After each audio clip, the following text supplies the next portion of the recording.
Field work ఏది కావాలంటే అది చేయగలను, కానీ సాధనలు చేయలేనంటే నువ్వేంటి ఇలా మాట్లాడుతున్నావు, నేను కూర్చొని జపం చేయమన్నానా, సాధనలు చేయమన్నానా? ఇలాగా తిరిగి పనిచేసే వాళ్ళు కావాలి. నువ్వేమీ ఎక్కువ చేయాల్సిన పని లేదు. గురువుగారితో గాయత్రి మంత్రము 24 సార్లు, 3 శరీర కా ధ్యానం, నాదయోగము ఇవి మాత్రం చేసుకో చాలన్నారు. అవి ఇప్పటికీ కూడా నేను చేస్తున్నాను. దాంతోపాటు శ్రీ సూక్తం, పురుషూక్తము, మంత్రపుష్పం ఇవి కూడా చేసుకుంటూ ఉన్నాను. 100 crores లలితా యజ్ఞంలో కోడుమూరు గ్రూప్ వాళ్లను పరిచయం చేయడానికి నేను స్టేజ్ మీదకి వెళ్ళాను. అప్పుడు మాస్టర్ గారు, మీరు మంత్రాలయంలో సహస్రకుండి యజ్ఞం చేయాలన్నారు. నేనన్నాను, మాస్టర్ గారు నేను ఒక యజ్ఞకుండం కూడా ఒక కుండి యజ్ఞం కూడా చేయలేదు. మీరు సహస్రకుండి యజ్ఞం చేయమంటారు కదా, మీరు శక్తి ఇస్తే నేను చేస్తాను అన్నాను. అప్పుడు మాస్టర్ గారు, శక్తి కదా కావాల్సింది, రా శక్తి అని నా సతీమణిని పైకి పిలిచారనమాట. ఇగో ఇది నీకు శక్తి ఇస్తున్నాను, నువ్వు చేయాలి, మీ ఫ్యామిలీ మొత్తమే చేయాలన్నారు. అలా మంత్రాలయంలో సహస్రకుండ యజ్ఞం చాలా అద్భుతంగా జరిగింది. దాని తర్వాత మాస్టర్ గారు మా ఇంటికి ప్రతి సమ్మర్లోన 2 నెలలు, 3 నెలలు, 4 నెలలు, 5 నెలలు, 6 నెలలు ఇలా మా ఇంట్లోనే ఉండేవాళ్ళు. మా ఫ్యామిలీ మెంబర్స్గా కలిసిపోయాము. 21 రోజులు మంత్రాలయంలో సత్రయాగం చేయమన్నారు.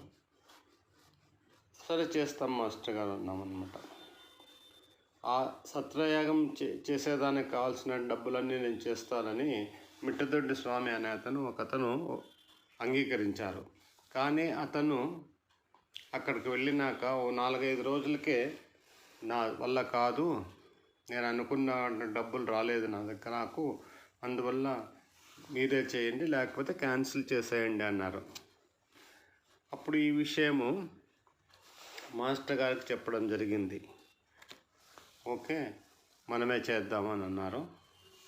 అప్పుడు దానికి కావాల్సినటువంటి వనరులు కూడా మాస్టర్ గారు అందరికీ ఫోన్ చేసి తెప్పించడం జరిగింది. 21 రోజులు అద్భుతంగా 504 కుండీలతో అద్భుతంగా మంత్రాలయంలో యజ్ఞం జరిగింది.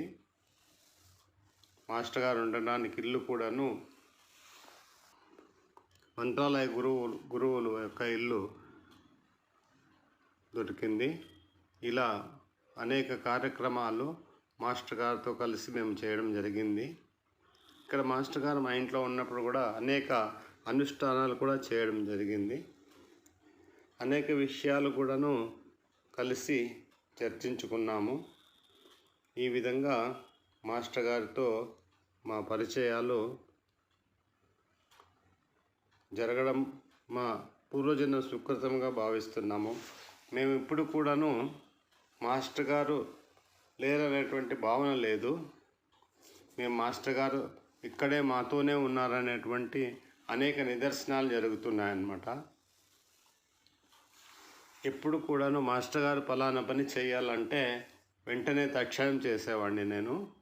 ఇప్పటికి కూడా అలాగానే ఏ పని అయినా కూడా తక్షణం చేస్తూ ఉన్నాను. ఈ విధంగా మాస్టర్ గారితో అనుబంధం జన్మలకు మీతో ఉంటానని మాస్టర్ గారు చెప్పడం జరిగింది. మాస్టర్ గారి 75వ జన్మదిన సందర్భంగా ఈ అవకాశం అందరికీ ఇచ్చినటువంటి విజయ విశ్వనాథ్ గారికి ధన్యవాదములు.